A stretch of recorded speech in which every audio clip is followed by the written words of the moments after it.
You can't transform yourself. You can't make yourself sane. You can't make yourself loving. You can't make yourself unselfish.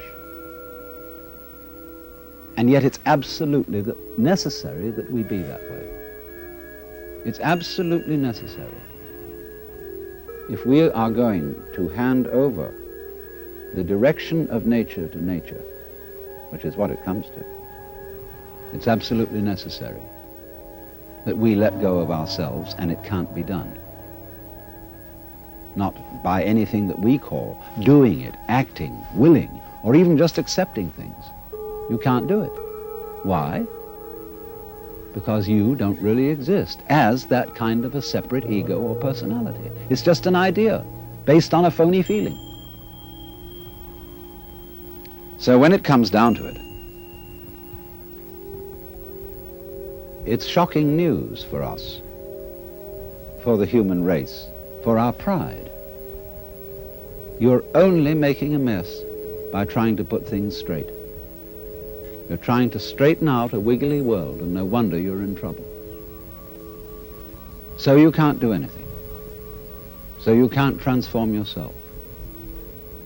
And what can you do? What happens then if you actually realize you've come to a dead end? And the human race has come to a dead end, in my opinion. What then? Commit suicide? Or is there something else? What happens when you just wait? There's nothing you can do. You watch. And all you see is what goes on that is happening of itself. You're breathing, the wind is blowing, the trees are waving, your blood is circulating, your nerves are tingling. It's all going on of itself. But you know, that's you. That's the real you. The you that goes on of itself. It's not the symbol. It's not the person. It's you that's happening, as when you breathe. Yes, you can get the feeling that I am breathing by shoving your breath, but your breath goes on day in and day out without your doing anything about it or even thinking of it. The same way your brain is functioning without your forcing it. So when you come to a dead end, and we are individually and socially now in 1971 at a dead end,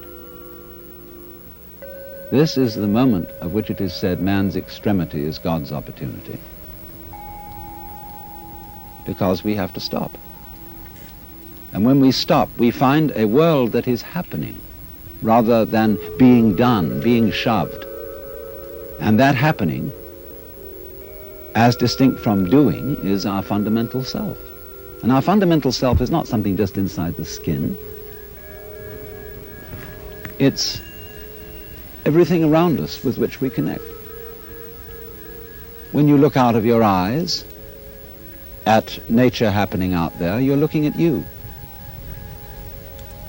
I'm not going to say what we should do from then on,